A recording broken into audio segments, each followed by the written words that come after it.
अस्सलाम वालेकुम। Programme capital view के साथ मैं हूं नाहिद चौधरी। बात करेंगे इस वक्त के पॉलिटिकल सिनेरियो पर। और बहुत दिनों से हम देख रहे हैं एहतजाज, जलसे जुलूस, शोर शराबा और सियासी तौर पर दर्जा हरारत बढ़ाने की जो कोशिश की जा रही है। आज हम ये बात करेंगे कि ये सब क्यों हो रहा है, इसके पीछे क्या मकासद हैं।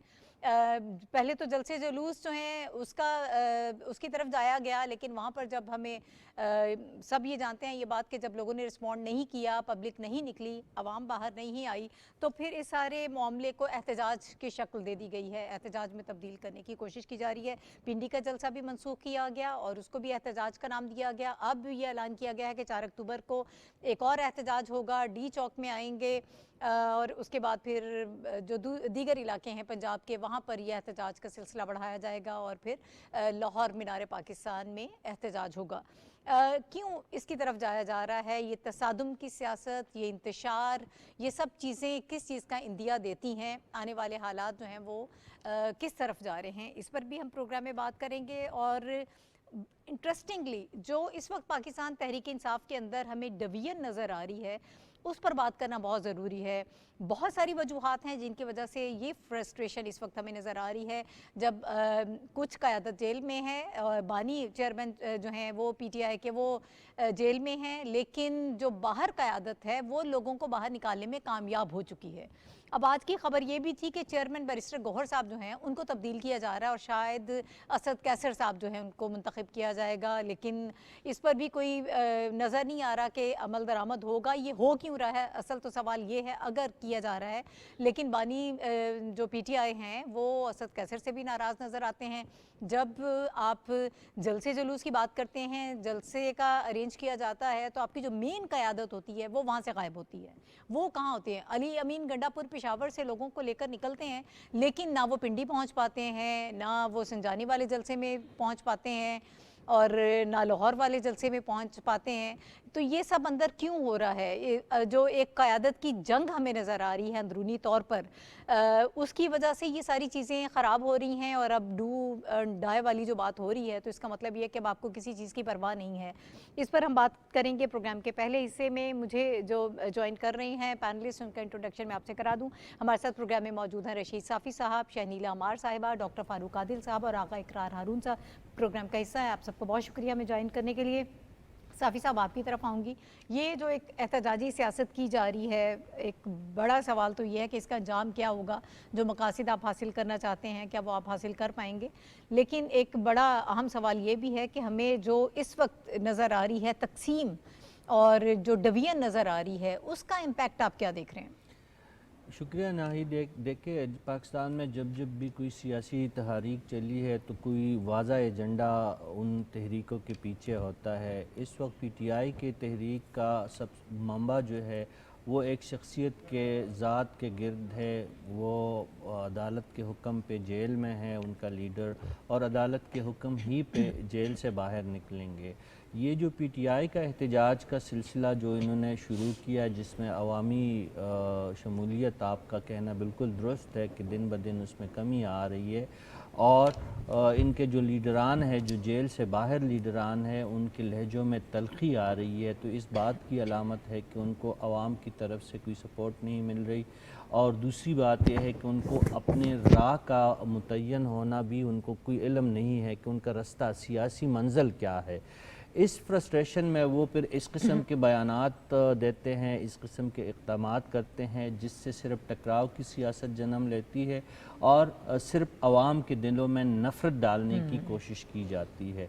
ये खैबर पख्तूनख्वा के सूबे की 4.5 करोड़ आवाम की बदकिस्मती है कि गुज़िश्ता 12-13 सालों से वहाँ पे सिर्फ एहतजाज की सियासत और एहतजाज पे मबनी एक हुकूमत रही है। हमने तो यही जमहूरी और पार्लिमानी निज़ाम में देखा है कि जो बरसर इक़्तिदार जमात होती है जिस सूबे में, उनका काम आवाम के फलाह बहबूद और उनकी तरक्की, गुड गवर्नेंस, उनकी तवज्जो और पहली तरजीह वही होती है। खैबर पख्तूनख्वा वो बदकिस्मत सूबा है कि यहाँ पे जब से पीटीआई को मुसलसल वहाँ के लोग वोटों से नवाज रहे हैं, मोहब्बतों से नवाज रहे, उसके जवाब में उनको बेइतनाई मिलती है। उसके जवाब में उनको सिर्फ डाल बनाने का एक मुसलसल अमल मिलता है। اور اب جو علی امین صاحب اللہ معاف کرے جس طریقے سے وہ ریاست کو للکار رہے، جس طریقے سے وہ عوام کے دلوں میں نفرت کے بیج بو رہے ہیں، ان کی مقبولیت تو کم ہوگی، اس پارٹی کا انجام جیسا بھی ہوگا۔ یہ ایک سیاسی عمل ہے، کبھی سیاسی جماعتیں ان کا گراف نیچے گرتا ہے، کبھی اوپر اٹھتا ہے۔ اگر جمہوری عمل پہ کسی سیاسی جماعت کو یقین ہو تو یہ اچھے برے دن جو ہے یہ مستقل نہیں رہتے ہیں، لیکن اس دوران جو صوبے کا اور جو ریاست کا جو حلیہ ہو جائے گا اور ان کی جو ناقابت اندیشی ہے، اس کے نتیجے میں عوام کو جو نقصان ہوگا اور ہماری جو قومی وحدانیت کو جو نقصان ہوگا اس کی تلافی پھر نہیں ہو سکی۔ ہو سکتا ہے کہ بانی پی ٹی آئی کسی لمحے پہ جیل سے باہر آئے، ہو سکتا ہے کہ پی ٹی آئی دوبارہ پاکستان کی قومی سیاست میں ریٹرن کرے، ہو سکتا ہے کہ پی ٹی آئی کو حکومت ملے، ہو سکتا ہے کہ بالکل اس پارٹی کا وجود بھی ختم ہو۔ یہ کوئی معنی نہیں رکھتا ہمارے لیے معنی یہ رکھتا ہے کہ ریاست کی سطح پہ استحکام ہو، ریاست کے وجود کو جو خطرات لاحق ہے اور اس کا مقابلہ مل کے کیا جائے۔ یہ جو پی ٹی آئی کی سیاست ہے بدقسمتی سے اس میں یہ عنصر جو ہے یہ ناپید ہے۔ دن بہ دن جو ہے اشتعال کی سیاست کی جاتی ہے، جب پاکستان میں اہم مواقع آتے ہیں یہ جماعت جو ہے یہ سڑکوں پہ ہمیں نظر آتی ہے، اور ناہید یہ اتفاق نہیں ہو سکتا۔ اتفاق ایک دفعہ ہوتا ہے، اتفاق دو دفعہ ہوتا ہے، جب ہماری معیشت جو ہے ٹریک پہ چڑھتی ہے، جب پاکستان کو سفارتی سطح پہ کوئی اہم کامیابی ملتی ہے، جب پاکستان میں کوئی غیر ملکی اہم وفود آتے ہیں، یہ جماعت سڑکوں پہ آتی ہے، اسلام آباد پہ حملہ آور ہوتی ہے، اداروں کے بیچ میں لڑانے کی باتیں کرتی ہے۔ تو مجھے تو اس بات پہ سب سے زیادہ تشویش ہے۔ جو آپ کا سوال ہے پی ٹی آئی کا انجام کیا ہوگا، ان کے اختلافات ختم ہوں گے یا ٹھیک ہوں گے، یہ پارٹی کا اندرونی معاملہ ہے۔ ختم ہو تو ہماری بلا سے، ختم نہیں ہوتے تو بھی ہماری بلا سے، لیکن ہماری ریاست کو بچائے، ہماری قوم کو جو ہے وہ اشتعال اور جنگ کی طرف وہ نہ دھکیلے کہ ہم ایک دوسرے کے گریبانوں میں خدا نخواستہ ہاتھ ڈالیں۔ ٹھیک ہے، آج ایک بڑی اہم پریس کانفرنس عطا تارڑ صاحب نے بھی کی ہے، وفاقی وزیر اطلاعات و نشریات۔ انہوں نے کہا ہے کہ اگر انقلاب لانا ہے تو پھر آپ خیبر پختونخوا میں لائیں، صحت میں انقلاب لائیں، تعلیم کے میدان میں انقلاب لائیں۔ آپ کے صوبے میں حملے ہو رہے ہیں اور آپ انقلاب لا رہے ہیں۔ جب بھی ملک کی معیشت ایک مثبت سمت کی طرف گامزن ہوتی ہے، جب ہمیں کچھ اچھی خبریں ملتی ہیں تو اس وقت اس قسم کی صورتحال پیدا کرنے کی کوشش کی جاتی ہے۔ شنیلا، میں آپ کی طرف آؤں گی، یہ احتجاجی سیاست کیوں کی جا رہی ہے؟ کیا ایجنڈا ہے اس کا؟ اس کا ایجنڈا بڑا واضح ہے۔ دیکھیں، یہ احتجاج اس لیے کیا جا رہا ہے کہ پاکستان میں معاشی استحکام آ رہا ہے، یہ احتجاج اس لیے کیا جا رہا ہے کہ پاکستان میں مہنگائی سنگل ڈیجٹ میں چلے گی، یہ احتجاج اس لیے کیا جا رہا ہے کہ بیرونی سرمایہ کاری آ رہی ہے، یہ احتجاج اس لیے کیا جا رہا ہے کہ زر مبادلہ کے ذخائر بہتر ہو رہے ہیں، احتجاج اس لیے کیا جا رہا ہے کہ برآمدات بڑھ رہی ہے، احتجاج اس لیے کیا جا رہا ہے کرنٹ اکاؤنٹ خسارہ کم ہو رہا ہے، احتجاج اس لیے کیا جا رہا ہے کہ عوام سکھ کا سانس لے رہی ہے۔ یہ پسند نہیں رہا کبھی بھی پی ٹی آئی کو۔ پی ٹی آئی ہمیشہ انتشار، فساد اور کیاس کو پسند کرتی ہے۔ اگر ملک میں کوئی سیاسی بحران ہوگا تو پی ٹی آئی کبھی بھی احتجاج نہیں کرے گی، اگر ملک کے اندر مہنگائی بہت زیادہ ہوگی تو پی ٹی آئی کبھی بھی احتجاج نہیں کرے گی، اگر ملک کے اندر کوئی دہشت گردی ہو رہی ہوگی، کوئی لا اینڈ آرڈر کا مسئلہ ہوگا، پی ٹی آئی کبھی احتجاج نہیں کرے گی، وہ سیلیبریٹ کرے گی۔ وہ ہر ایسی خبر کو جو پاکستان کے لیے بری ہوتی ہے وہ اس کو سیلیبریٹ کرتی ہے۔ ان کا مقصد یہ رہا ہے، یہ وہ پارٹی ہے جو بحران سے، انتشار سے اپنے لیے فائدہ ڈھونڈنے کی کوشش کرتی ہے، اور اس لیے کہ ان کی جو بری گورننس ہوتی ہے اس سے لوگوں کی نظر ہٹی رہے۔ 2013 سے یہ پارٹی جو یہ احتجاجی پارٹی بن چکی ہوئی ہے۔ یہ حکومت میں ہوتے ہیں تو یہ احتجاج میں ہوتے ہیں، یہ اپوزیشن میں ہوتے ہیں، یہ احتجاج میں ہوتے ہیں۔ جب ان کی فیڈرل میں حکومت تھی تو تب بھی ہم نے ان کی انتشاری پالیسیز دیکھی تھی کہ خود ہی وزیر اعظم جو وہ جلسے کر رہے ہوتے تو ان جلسوں کے اندر اپوزیشن کو للکار رہے ہوتے، جو کام اپوزیشن نے کرنا ہے وہ خود کر رہے ہوتے تھے۔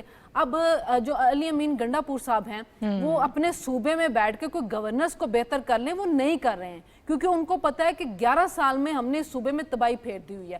وہ جان بوجھ کے انتشار کی طرف جا رہے ہیں، جان بوجھ کے جو ہیں وہ ایسے بیانات دے رہے ہیں تاکہ وہ سیاسی شہید بنے۔ وہ چاہ رہے ہیں کہ یہ جو ہے گورنر راج لگ جائے تاکہ میں سیاسی شہید بنوں، لوگوں کی ساری خبر جو ہے نظر جو وہ ہٹ جائے گی کہ کیا گورننس ہے، کیا سارا کچھ ہے۔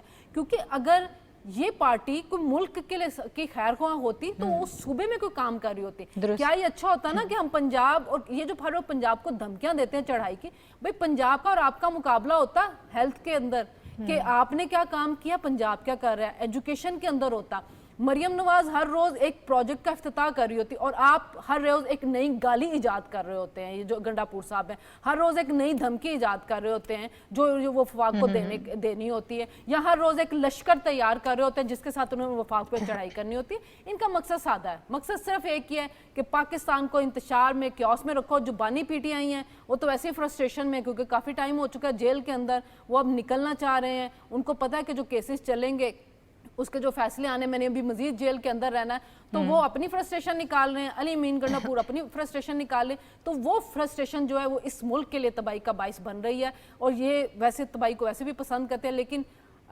पाकिस्तान के अवाम के ऊपर अब रहम करना चाहिए। और पाकिस्तान के अवाम ने खुद पे रहम करना शुरू कर दिया, क्योंकि वो अब इनके एहतजाज में नहीं आ रही, वो इनके जलसों में नहीं आ रही। तो उसकी वजह से नज़र ये आ रहा है कि पाकिस्तान के अवाम ने तो उनको मुस्तरद कर दिया है। अब देखते हैं ये है कि ये आगे मजीद अपने साथ और कितना बुरा करते हैं। ठीक है डॉक्टर साहब, ये जो कल्चर गाली गलोच और सड़कों पर बाहर निकलने का और एहतजाज, कभी जलसे जुलूस, ये सारी चीज़ें क्या मैसेज दे रही हैं? अभी जो आप ऐलान कर रहे हैं, जेल से जो ऐलान किया गया है पीटीआई अदलिया की आज़ादी और जमहूरियत के लिए, जो 2 अक्टूबर को मियाँ वाली, फैसलाबाद, बहावलपुर में एहतजाज करेगी, फिर लाहौर जाएंगे, अभी 4 तारीख को यहाँ पर आएंगे। मतलब एजेंडा ये बताया जा रहा है कि जमहूरियत को बचाने के लिए हम निकले हैं, अदलिया को बचाने के लिए निकले हैं, लेकिन अंदरूनी तौर पर मामला कुछ और हैं, पर्सनल एजेंडा है जिसके तहत बाहर निकल रहे हैं। क्या ये समझते हैं, क्यों अंडरस्टैंडिंग बेहतर नहीं है कि लोग अब इस झांसे में आने वाले नहीं हैं, लोग समझ गए हैं कि हकीकत क्या है? शुक्रिया नाहिद। देखें, अभी जब साफ़ी साहब बात कर रहे थे ना, तो कह रहे थे कि जब कोई सियासी तहरीक होती है तो उसका बड़ा वाज़ेह एजेंडा होता है, पॉलिटिकल एजेंडा। लेकिन यहाँ हमें पॉलिटिकल एजेंडा दिखाई नहीं दे रहा, एक फ़र्द के गिर्द घूमता हुआ मकसद दिखाई दे रहा है जिसका कौमी मकासद के साथ कोई ताल्लुक़ नहीं है। बिल्कुल ठीक बात है, लेकिन इसके साथ थोड़ी सी चीज़ें हमें और अलाइन करके देखनी होगी, उससे बात समझ में आएगी कि ये एजेंडा जो एक फ़र्द के गिर्द घूमता है, इसका ताल्लुक़ कहीं किसी और मकसद के साथ तो नहीं है। मिसाल के तौर पर हम ये देखते हैं कि बाज़ ऐसे दुनिया के बाज़ ऐसे ख़ित्तों से इनके हक़ में आवाज़ उठ रही है, सियासतदानों की तरफ से भी और सहाफ़ियों की तरफ से भी, और वो ये कह रहे हैं कि इनको फैसिलिटेट किया जाए, इनकी रिहाई के लिए कोई इंतज़ामात किया जाए, क्योंकि ये हमारे मफाद में काम करते हैं, सूट करते आए हैं और करेंगे, है ना। एक तो ये बात हुई। फिर जो आप ये देखिए कि अभी शनीला ने भी बात की, साफ़ी साहब ने भी, कि जैसे आपकी मईशत टेक ऑफ करने लगती है, ये मुतहरिक हो जाते हैं और उसका भट्टा बिठाने में कोई कसर नहीं छोड़ते। मसलन आपकी मईशत कोई 6-6.5% पे चली गई थी 2014 के बाद और 2018 तक, लेकिन जो वारदात 2014 से 18 के दरमियान हुई, ना आपका इकनॉमिक कॉरिडोर अपने मंसूबे के मुताबिक आगे जा सका, ना आपकी बरामदात में वो जो अहदाफ तय किए गए थे उन तक हम पहुंच सके, क्योंकि पूरी मशीनरी को इन्होंने कैदी बना रखा था। और उसके नतीजे में आपकी फिर मईशत ये हुआ कि आप माइनस पे चले गए। फिर आपको मईशत को सुधारना था, फिर आपने कोई फैसला नहीं किया, फिर आप IMF के पास नहीं गए। तो ये दरअसल ना कोई हादसा है, ना इनकी नाअहली है, ये इनका प्लान है, यही मकसद है इनका। तीसरा नुक्ता, इस वक्त दुनिया में शराकती तरक्की की मईशत का एक मुतबादल कॉन्सेप्ट जो है वो बड़ा मकबूल हो रहा है, जिसका ताल्लुक BRI से भी है, इकनॉमिक कॉरिडोर के साथ भी है, SCO के साथ भी है, वो जो ब्रिक्स उसके साथ भी है। तो ये सारी चीज़ें उसमें आ रही हैं अब। और उसके साथ आप ये देखें कि पाकिस्तान हमारा ख़ित्ता अलाइन कर रहा है, और जब हम अलाइन करते हैं तो उसके हमें ये भी इम्कान होता है, और बल्कि हमें तायद होती है दुनिया की ताकतवर कौमों के साथ कि हमें एतमाद है आप बिल्कुल सही अपने कौम की तरक्की के लिए सही रास्ता इख्तियार करेंगे, लेकिन आप उसको भी सबूताज करने आते हैं। अब कल अगर तशरीफ़ ला रहे हैं मलेशिया के वज़ीर आज़म और 4 तक अगर पाकिस्तान में मौजूद है, तो आप क्या डी चौक पे खे खाने आ रहे हैं, क्या करने आ रहे हैं, मकसद क्या आपका, आप क्या पैगाम देना चाहते हैं मलेशिया को? ملائیشیا کا وزیر اعظم ایک تو چلے جی اسلامک برادرہڈ میں یہاں آئے گا، بالکل ٹھیک بات ہے، لیکن وہ ایک اقتصادی طاقت بھی تو ہے نا، ان کے ساتھ ہمارا بزنس بھی تو ہے نا، وہ بھی تو ہم نے کرنا ہے. تو جب آپ ادھم مچائیں گے ڈی چوک پر تو اس کے نتیجے میں وہ کیا تاثر لے کے جائے گا. پھر اس کے بعد آپ کے پاس ایس سی او کے لوگ آنے والے ہیں، اس میں بھی درجن بھر غیر ملکی قائدین یہاں موجود ہوں گے. اور یعنی ایس سی او تو ایک اتنا بڑا پلیٹ فارم ہے جو متبادل قیادت ہے دنیا کی، اور اس میں بھی پاکستان کی حیثیت بڑی غیر معمولی ہے. آپ اس کو بھی سبوتاج کرنا چاہتے ہیں. میں آپ کو یاد دلانا چاہتا ہوں کہ جب ان کا دور حکومت تھا انہوں نے منصوبہ بندی کے تحت جیسے اکنامک کوریڈور کو انہوں نے بالکل شیلف کر دیا تھا، بالکل اسی طرح ایس سی او کے ساتھ بھی انہوں نے یہی سلوک کیا. ورنہ ایس سی او تو ایک یعنی ایسا ابھرتا ہوا پلیٹ فارم تھا جو پاکستان کے راستے یہ پورے خطے کی خوشحالی کا ذریعہ بن سکتا تھا، لیکن اس کو ایک سازش کے تحت کیپ کر دیا گیا.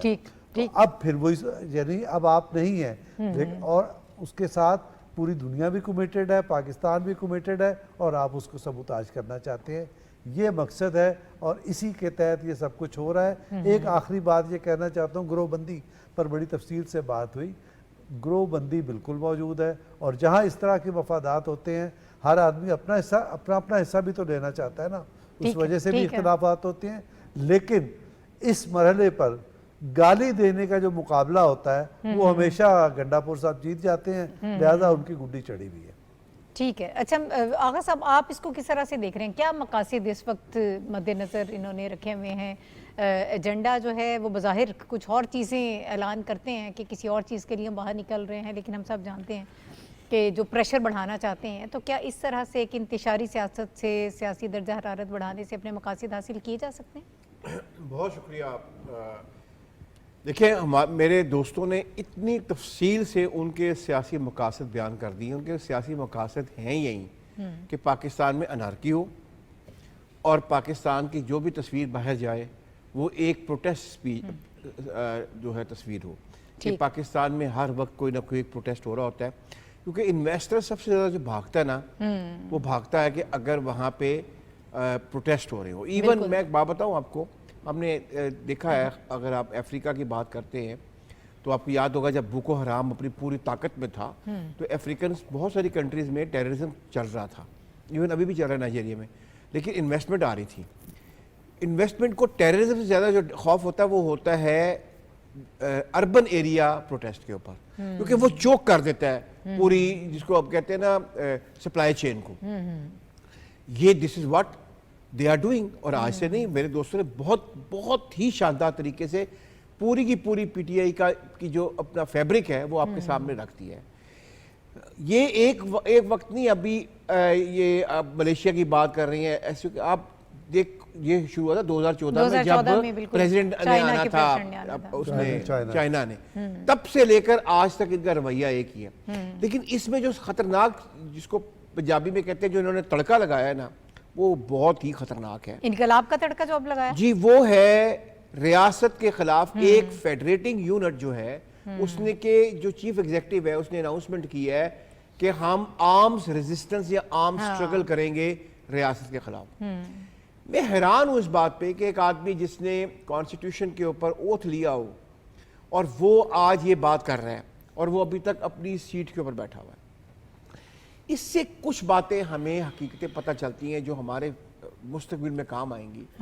وہ یہ ہے کہ ہمیں اپنے جس طرح ہم جا رہے ہیں نا کانسٹیٹیوشنل ایک پیکج کی طرف جا رہے ہیں، ریویو کی طرف، میں اس کو کانسٹیٹیوشن ریویو کہتا ہوں، اور یہ پوری دنیا میں کرتے ہیں، ریویوز ہوتے ہیں.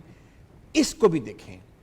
صرف ایک ایمرجنسی لگانا ہمارے پاس ایک آپشن ہے بس، اس کے علاوہ ہمارے پاس کانسٹیٹیوشن میں آپشن کوئی نہیں ہے. جو کچھ گنڈاپور نے کہا ہے اور اس میں صوبائیت کا جو انہوں نے بات کی ہے، بدقسمتی سے دیکھیں کہ ہمارے کانسٹیٹیوشن میں صوبائیت کی بات کرنے کی کوئی سزا اس طرح نہیں ہے، لیکن انٹرنیشنل کنونشن جو جنیوا کا ہے اس میں ہے. دیکھیں، صوبائیت کو پھیلانا جو ہے وہ آپ 2015 کے بعد it is considered as a terrorism, لیکن ہمارے جو قانون ہے سائلنٹ ہے. تو اس سے ہم نے جو کچھ سیکھا ہے، میرا خیال ہے کہ جب ہم ریویو کر ہی نہیں ہیں کانسٹیٹیوشن کا، تو گنڈاپور کی یہ جو سپیچ ہے اس کو پریمبل بنا کے نا اس کو بھی ہمیں فیصلہ کرنا چاہیے کہ صرف ایمرجنسی کے علاوہ ہمارے پاس کوئی آپشن ہو کہ کم سے کم ہم چیف ایگزیکٹو کو گھر بھیج دیں، باقی اسمبلی اس طرح چلتی رہے. ٹھیک ہے. اچھا مجھے بریک پر بھی جانا ہے. مختصراً میں صافی صاحب آپ سے یہ جاننا چاہوں گی کہ یہ صرف بڑھکے ہی ہیں انقلاب والی بات جو کر رہے ہیں گنڈا پور صاحب، یا اس کو سنجیدہ لینا چاہیے؟ دیکھیے بات تو سنجیدہ ہے، اگر ان کی ٹھیک ہے. بڑھکے بھی ہو تو یہ آغا صاحب درست کہہ رہے ہیں کہ یہ سنگین معاملہ ہے کہ آپ فیڈریشن کے یونٹس کو آمنے سامنے لانے کی ایک مضمون کوشش کر رہے ہیں، ایک سازش کر رہے ہیں. جو آغا صاحب جو ایمرجنسی کی بات کر رہے ہیں تو وہ آخری آپشن کے طور پہ شاید اگر اس کا ناپسندیدہ استعمال ہوتے اور موجودہ جو سیاسی اور جو ہمارے باقی ادارے ہیں وہ مکمل طور پر پارلیمانی اور جمہوری روایات پہ ان کا یقین ہے، تو میرے خیال میں اس کی تو فی الحال نہ کوئی آپشن زیر غور ہے اور نہ ہونی چاہیے. گنڈا پور صاحب اگر اس طرح کا رویہ اس کا ہے تو یہ صوبے کے عوام اور وہاں کی نمائندہ اسمبلی جو ہے وہ اس کا نوٹس لے، ان کے خلاف تحریک عدم اعتماد لائے. اور اگر پی ٹی آئی نے اداروں کے ساتھ 9 مئی کا معاملہ کا تصفیہ وہ چاہتے ہیں اور وہ اگر ریاست کے ساتھ اپنی وفاداری کا یقین دلوانا چاہتے ہیں تو پہلی فرصت علی امین گنڈا پور کا بندوبست کرے کہ ان کی زبان کو لگام دی جائے یا ان کو اس عہدے سے فارغ کیا جائے. پی ٹی آئی میں بہت سارے لوگ، ایک عمران خان صاحب ہی جیل میں ہیں، بہت سارے آپشن ہیں. بات دی جا رہی ہے اور کے خلاف کوئی کارروائی کا اس وقت ہمیں نہیں نظر آ رہا. مجھے ایک بریک لینی ہے، بریک کے بعد جب ہم واپس آئیں گے تو اسی گفتگو کے سلسلے کو آگے بڑھائیں گے. ہمارے ساتھ رہیے.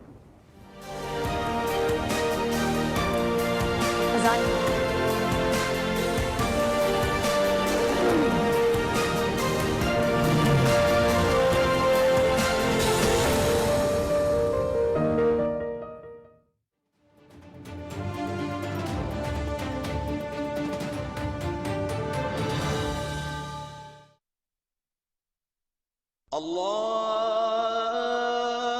اکبر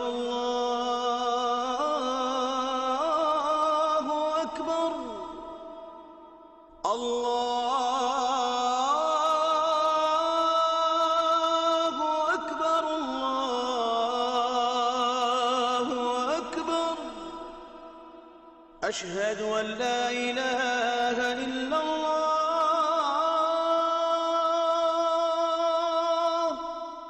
أشهد أن لا إله إلا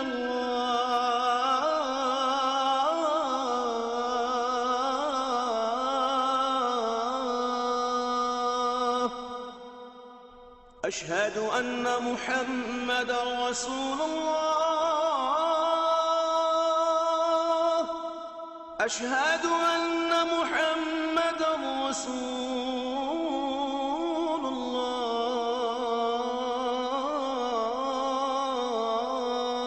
الله حي على الصلاة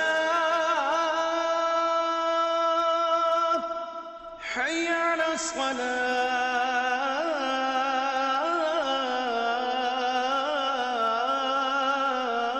الصلاة حي على الفلاح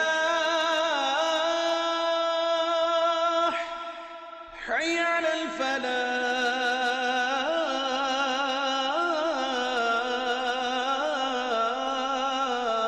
الفلاح الله أكبر الله أكبر لا إله إلا الله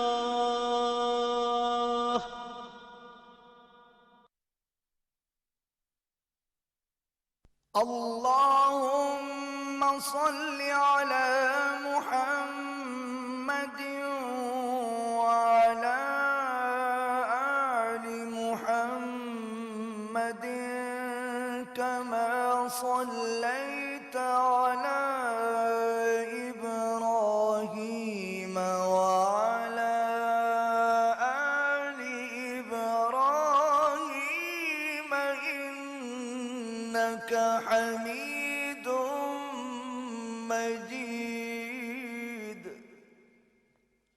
اللهم بارك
welcome back to the show. और नाज़रीन, जो हुकूमत की तरफ से रद्दअमल आ रहा है, वफाकी वज़ीर इत्तलात और नशियात अता तारड़ साहब ने बड़ी अहम प्रेस कॉन्फ्रेंस की है। जो इनकलाब की बात इस वक्त की जा रही है, अली अमीन गंडापुर ने जो उनका वीडियो पैगाम आया है, हमने उस पर पहले भी बात की थी, बड़ी ख़तरनाक किस्म की बातें की हैं।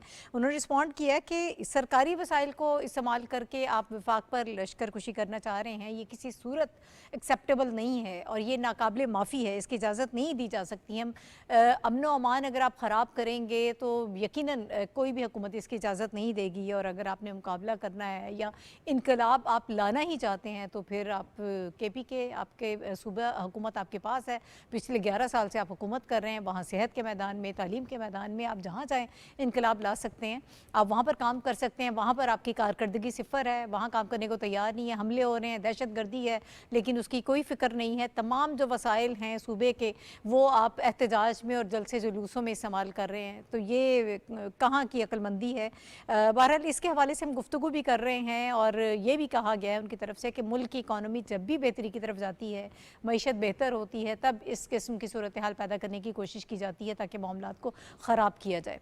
इसी पर मज़ीद बात करेंगे। साफ़ी साहब बात कर रहे थे जब हमने ब्रेक लिया है कि इस वक्त की जो सारी सूरत हाल है कि ये बड़ा संजीदा मामला है जो ये इनकलाब की बातें कर रहे हैं, और इस पे बहुत सारी ऑप्शंस हैं जिनकी तरफ जाया जा सकता है। इमरजेंसी ही एक ऑप्शन नहीं है, बल्कि अदम एतमाद भी जो है वो एक ऑप्शन है। शहनीला, आप इसके हवाले से क्या कहेंगे? के इंतशार की बात जी, बात यह है कि देखिए अदम एतमाद जो है ना वो एक तरह से बिल्कुल ही उसका रास्ता बंद कर दिया गया हुआ है। आर्टिकल 63A की जो तशरीह हुई थी, तो जो अदम एतमाद वाली बात साफ़ी साहब कर रहे हैं वो पॉसिबल होती नज़र नहीं आ रही ना। 2/3 अक्सरियत है, उसके अंदर कोई सोचेगा भी तो ना उसका वोट गिना जाएगा, वो डिस्क्वालीफाई भी हो जाए, तो ऐसी सूरत में कौन रिस्क लेने की कोशिश करेगा। बात यह कि वाकई हमारे आइन के अंदर यहाँ पे आके एक सकम नज़र आ रहा है कि अगर इसी तरह का कोई वज़ीर आला है वो वफाक के ऊपर चढ़ाई की कोशिश कर रहा है या धमकियां दे रहा है, तो उसके साथ कैसे निपटें। अगर आप उसके साथ वायलेंस जो वो कर रहा है और अगर आप उसके साथ कानूनी आहनी हाथों के साथ निपटेंगे तो फिर वो एक सुबह कहेगा जी हमारे वजीर आला के साथ ये कर दिया गया, फिर वहां पे मजीद इंतशार फैलना शुरू हो जाएगा, इंटरनेशनल लेवल के ऊपर भी आपको कोई अच्छी खबर नहीं जा रही होगी।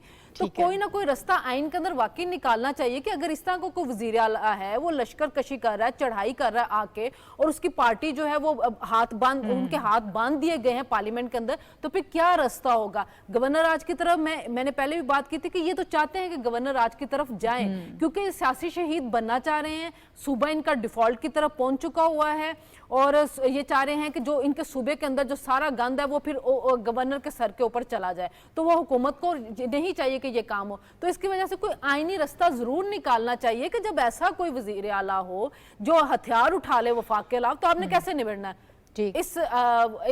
इस सूरत में अदम एतमाद नहीं हो सकता, फिर कुछ और रास्ता तो निकालना पड़ेगा गवर्नर राज और इमरजेंसी के अलावा। ठीक है डॉक्टर साहब, इस इंतशार को रोकने की क्या सूरत हो सकती है? रास्ता मौजूद है जी, और आइन के अंदर ही मौजूद है। ये जो अभी कह रहे हैं आगा साहब कि सजा नहीं है, मुमकिन है ना हो, लेकिन एक रास्ता मौजूद है। वो रास्ता क्या है? आप पाकिस्तान के अंदर पॉलिटिक्स, फ़िरका वारियत, लिसानियत, इलाकाइयत और सूबाइयत इसकी बुनियाद पे नहीं कर सकते। आप पाकिस्तान की बुनियाद पे पॉलिटिक्स कर सकते हैं, ये आइन में लिखा हुआ है।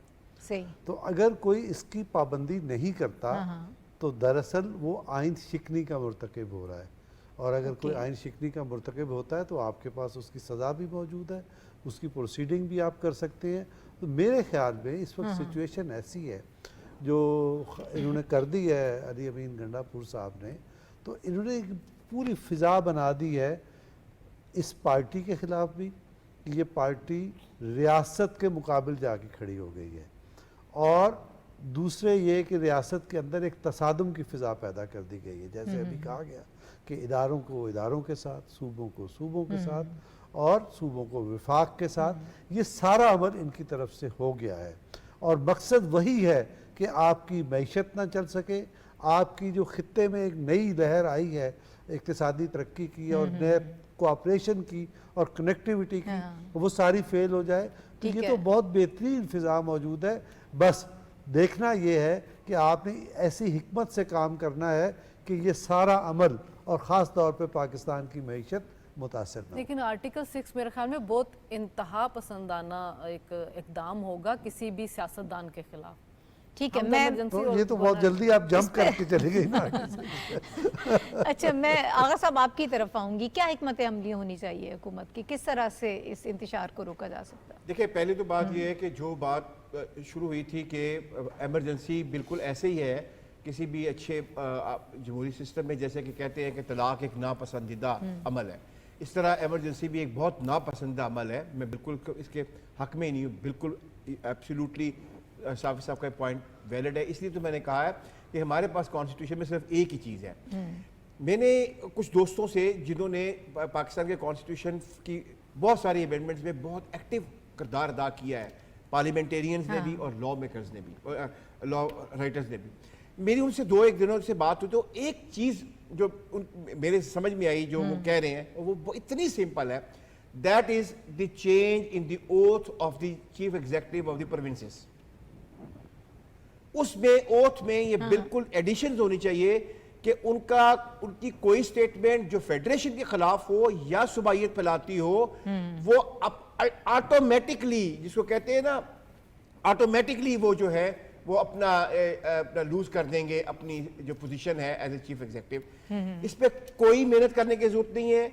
जिन लोगों ने 18वीं में तरमीम की थी, जिन्होंने उसमें कुछ लोगों से मैं मिला हूं जिन्होंने 8th अमेंडमेंट भी की थी, वो कहते हैं वेरी सिंपल।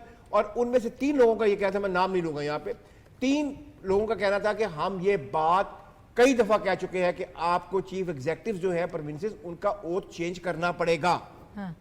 अच्छा, मैं स्विच करूंगी, लेकिन मुख्तसरन साफी साहब आपकी भी राय इस पर लेना चाहूंगी कि जो सजेशंस आ रही हैं सब देखिए, तरफ मैंने से। तहरीक कदम इत्तेमाद का सिर्फ एक रस्ते की बात की थी। अब वैसे वो 2/3 से ज़ायद मेजॉरिटी है पाकिस्तान तहरीक इंसाफ की सूबे में, तो वैसे वो अमलन तो हमें नहीं दिखाई देता। लेकिन उसके साथ साथ मैंने एक बात कही कि अब ये PTI की क़यादत की ज़िम्मेदारी है कि एक ऐसा शख्स जो कैपेबल नहीं है कि वो 4.5 करोड़ की आवाम की नुमाइंदगी फेडरेशन के साथ करे और फेडरेशन को कमज़ोर करे, उनको हटाए। और मैंने इसके साथ ये बात भी की कि अगर उन्होंने रियासत के साथ अपने एतमाद के रिश्ते को कायम करना है तो फिर इस किस्म के लोगों को उनको मंजर आम से उनको पीछे हटाना पड़ेगा।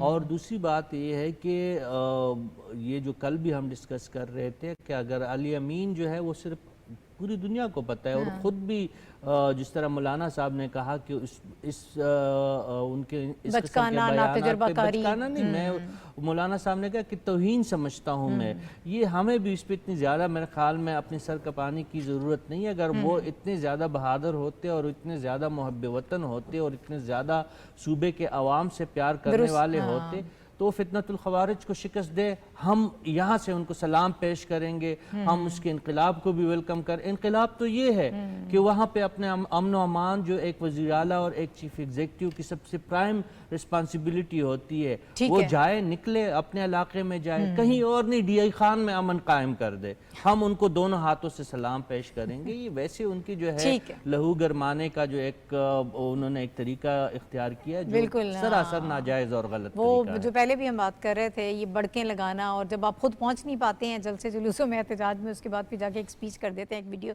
पैगाम और इनकलाबी किस्म की गुफ्तगू के शायद लोग हमारे पीछे लग जाएं। बहरहाल अब ये चीज़ें पुरानी हो गई। आगे बढ़ते हैं, बात करते हैं हम मकबूजा जम्मू कश्मीर में जो नाम निहाद इलेक्शन करवाया जा रहा है उसके हवाले से। और इस इलेक्शन का मकसद जो है वो सिर्फ और सिर्फ आलमी दुनिया की आंखों में धूल झोंकना है, इसके अलावा इसका कोई मकसद नहीं है। 2014 में भी वादी में इंतखाबात हुए थे, ताहम 2019 में हम सब ये जानते हैं कि 5 अगस्त को जो सारा अमल हुआ, इसका स्पेशल स्टेटस ख़त्म कर दिया गया और 2024 में अब दोबारा नाम निहाद किस्म के इंतखाबात कराए जा रहे हैं। इसमें जो इलेक्शन का ड्रामा रचाया जा रहा है, टर्न आउट बहुत कम है। इसमें जो मेन स्टेक होल्डर्स हैं, अवाम हैं, वो ही समझें कि इसमें शामिल नहीं हैं, तो फिर इसका क्या इम्पैक्ट होगा? पहले जिस तरह से रिजल्ट्स अनाउंस कर दिए जाते थे, क्या अभी भी उसी तरह के सारे मामलात होंगे? किस तरह से चीज़ें आगे बढ़ेंगी? हम ये चाहते हैं कि ज़रा इसके हवाले से बात करें। और साफ़ी साहब, क्या ये ड्रामा कामयाब हो पाएगा? जिस तरह से हमेशा माजी में शो कराया जाता रहा लोगों के सामने, एक सो कॉल्ड किस्म के इलेक्शंस करवाए जाते रहे, खुद ही रिजल्ट्स अनाउंस कर दिए जाते रहे, अभी भी उसी तरह से होगा? देखिए ये जो आज आखिरी मरहला जम्मू कश्मीर में, मकबूजा जम्मू कश्मीर में जो कंप्लीट हुआ है, ये 2019 के उस बदतरीन इक़दाम के बाद हो रहा है जो मोदी ने मकबूजा जम्मू कश्मीर और वादी की जो आज़ाद हैसियत को ख़त्म करते हुए इसको यूनियन का हिस्सा करार देने की एक नाकाम कोशिश की थी। हमने देखा कि इसमें अवाम की शमूलियत तो बहुत कम थी, लेकिन जो वोटर निकला है वो फिर इस सोच के तहत निकला है कि उन्होंने बीजेपी की सियासत को शिकस्त देनी है और जो कश्मीरियों की जो हक़ खुद इरादियत का जो एक जदोजहद है उसका उन्होंने एक मुजाहरा करना था। तो इसलिए जो तकरीबन 8 मिलियन का लगभग जो वोटर था उसमें काफ़ी तादाद में लोगों ने वोट डाले हैं। अब जो ख़त्मी नताइज हमारे सामने आएंगे जो गालिबन 8 अक्टूबर को उस नताइज का ऐलान होगा तो हमें टर्नआउट का भी पता चल जाएगा और हमें उस बात का भी अंदाज़ा हो जाएगा कि बीजेपी ने तो तमाम रियासती मशीनरी को इस्तेमाल किया, जबर इस्तिबदाद को बरूई कार लाया, वहाँ पे फ़ौज और खुफिया एजेंसियों के ज़रिए मुसलमान वोटर को डराने और धमकाने की कोशिश की। लेकिन जो बीजेपी के साथ साथ जो बहुत क्लोज कंटेस्ट जो इस वक्त हमें आलमी इदारे और जो इलेक्शन ऑब्जर्वर है वो बता रहे हैं कि नेशनल कॉन्फ्रेंस और मुसलमान जो उम्मीदवार है उन्होंने काफ़ी टफ़ टाइम दिया है, बावजूद ये कि भारत ने वहाँ पे दिल्ली और मुंबई और महाराष्ट्र से ला के पंडितों को आबाद किया, हिंदुओं को आबाद किया, मुसलमानों की अक़लियत को अक्सरियत को अक़लियत में बदलने की कोशिश की। लेकिन अभी तक बीजेपी को वो जो एक क्रॉस द बॉर्डर या जो 2/3 मेजॉरिटी के हवाले से या बहुत बड़ी पजीराई का जो है हमें दूर दूर तक शायबा नज़र नहीं आया। लेकिन असल रिजल्ट जब आएंगे 8 अक्टूबर को तो हमें अंदाज़ा होगा कि बीजेपी को कितनी बड़ी शिकस्त हुई है वहाँ पे। ठीक है, ये ऑब्वियसली जब मुकम्मल रिज़ल्ट आएगा, जो सेकंड फेज़ है उसके हवाले से ये बताया जा रहा है कि बड़ी कोशिश भी की बीजेपी ने, बंदूक के ज़ोर पर भी लोगों को बाहर निकालने की कि हमारे हक़ में वोटिंग दी जाए, लेकिन सेकंड फेज़ में लोगों ने उसमें इंटरेस्ट नहीं लिया। 70% आबादी जो है ये बताया जा रहा है कि वो वोटिंग के अमल से दूर रहे हैं। 29.27% जो है वो उसमें हमें टर्न आउट नज़र आया है। शानीला, आप इस पर क्या कहेंगी कि ये जो सारे हालात हैं आगे के मामलात किस तरह से सामने आएंगे? अभी बज़ाहिर सेकंड फेज़ को अगर देखें तो लोग बहुत निकले नहीं हैं और जिन लोगों ने वोट दिया है वो भी बड़े गम गुस्से में दिया है, इनकी मुखालफत में ही दिया है, अब थक चुके हैं लोग। लेकिन इंटरनेशनली लोगों को जो तस्वीर दिखाई जा रही है, जो रुख दिखाया जा रहा है, क्या अब वो चीज़ें एक्सपोज हो पाएंगी? अगरचे अब हालात पहले से बेहतर हैं, एक्सपोज हो चुकी हैं, मोदी साहब की खुद ही अपनी जो उनकी पॉलिसीज़ हैं उसी की वजह से अब लोगों के सामने वो बेनकाब हो चुके हैं। बात ये नाहिद कि अगर आप एक कंट्रोल्ड इन्वायरमेंट के अंदर इलेक्शन कर रहे हैं, 5 लाख वहाँ पे आपने फौजी ला के रखे हुए, 15 ममालिक के मुबस्सिर को लाए और उनको अपने 1-2 कंट्रोल जगहों के ऊपर ले जाके आपने मॉनिटरिंग करवाया, तो उससे दुनिया के सामने सारा चीज़ तो खुल के सामने आ गई। क्योंकि अगर वहाँ पे इंतखाबात साफ शफाफ हो रहे होते, लोगों को पूरी आज़ादी होती, तो फिर आप दुनिया के सारे मुबस्सिरीन को दावत देते कि आए आके ऑब्जर्व करें। तो जब वो दावत ही नहीं दी जा रही तो उसी से भांडा जो है ना फूट जाता है कि वहाँ पे इंतखाबात किस किस्म के हो रहे हैं। फिर जो टर्न आउट है वो भी दुनिया के सामने सारी जो है हकीकत को आश्कार कर रहा है कि जम्मू के अंदर जहाँ पे हिंदू अक्सरियत है, टर्न आउट वहाँ पे भी इतना अच्छा नहीं। श्रीनगर के अंदर तो आपने खुद ही बता दिया 29 पॉइंट समथिंग कुछ है। तो लोग नहीं इंटरेस्टेड। जो इनके आम इंतखाबात हुए थे उसमें भी टर्न आउट बहुत कम था, बल्कि एक जेल में बैठे हुए कश्मीरी रहनुमा ने बीजेपी के रहनुमा को जो था वो जो आजादाना लड़ रहा था इलेक्शन अपना, उसको हरा दिया था। तो वादी के जो जम्मू कश्मीर के जो लोग हैं वो इन इंतखाबात को मानते नहीं, क्योंकि इस्तिस्वाबे राय का मुतबादिल जो है वो ये इंतखाबात नहीं है। बल्कि जब ये 5 अगस्त का जो इक़दाम हुआ था तो जो मोदी था उसने तब भी ये इसलिए किया था कि इंडिया के अंदर कुछ रियासतों में इलेक्शन हो रहे थे और उसने वो पूरी कैंपेन इस बुनियाद के ऊपर चलाई थी, लेकिन फिर भी वहां पे स्वाय बिहार के उसको बाकी सारी जगहों पे शिकस्त उठानी पड़ी। तो उनका अपने मुल्क के लोग जो हैं वो इस गैर मुतनाज़ा चीज़ को नहीं मान रहे। तो जो कश्मीर के अंदर, जो जम्मू कश्मीर के अंदर मकबूजा कश्मीर में लोग हैं, वो कैसे इस जुल्म और जबर को मान लेंगे? तो वो हर दफ़ा अपनी बाइकआउट से और अपनी जिद्दोजहद से साबित कर देते हैं कि हम इन नाम नेहाद शेम इंतखाबात को नहीं मानते हैं। डॉक्टर साहब, ये मोदी सरकार की नाकामी इसको कहा जा सकता है? लोगों ने तो उनको रिजेक्ट कर दिया और हमेशा वो करते हैं, इस मरतबा भी उन्होंने यकसर मुस्तरद कर दिया उनको। देखें, ये इनके मुस्तरद करने का तसलसल 1947 से चल रहा है और आज तक जारी है। जी 47 से लेकर आज तक जो इंतखाब भी हुआ है फ्रॉड हुआ है, वो उसके रिजल्ट कभी दुरुस्त नहीं आए, मैनिपुलेटेड थे और झूठे रिजल्ट थे। एक बात, इस बार अभी कुछ आदाद शुमार का जिक्र हुआ यहाँ, 20-25% जो पोल हुआ है उसमें दो तरह के लोग हैं। एक वो जो जैसे ये शेख अब्दुल्ला किस्म के लोग और मुफ्ती सईद किस्म के लोग, उनके फॉलोअर्स, और दूसरे आपने बाहर से लोग ला के यहाँ बसाए हैं आबादी का तनासुब तब्दील करने के लिए, तो वो है पोलिंग, इसके सिवा और कुछ नहीं है।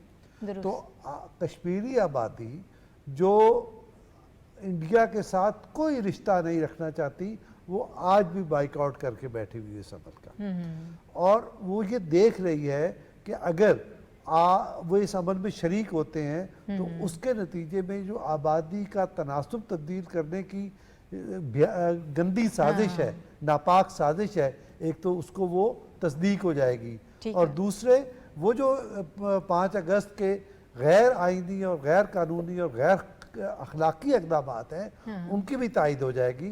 तो मकबूजा कश्मीर के अवाम ने बड़ी दानिशमंदी के साथ इस अमल से ख़ुद को अलहदा रखा है। देखिए, कानून किसी वक्त भी कोई भी बन जाता है और कोई भी कानून आप किसी वक्त ख़त्म कर देते हैं, लेकिन अवाम की जो एस्पायरेशंस हैं, अवाम की जो ख्वाहिश है, अवाम का जो मूड है, आप उसे कभी नहीं बदल सकते। तो इस वक्त मकबूजा कश्मीर के अवाम ने साबित कर दिया, तुमने 5 अगस्त करना है, तुमने 370 करना है, तुमने 5 कर, जो मर्जी करना है कर लो, हाँ 35 आपने जो करना है कर लो, हम अपने मुतालबे के साथ खड़े हुए हैं कि हमारा इंडिया से कोई लेना देना नहीं और हमारा रिश्ता पाकिस्तान के साथ है।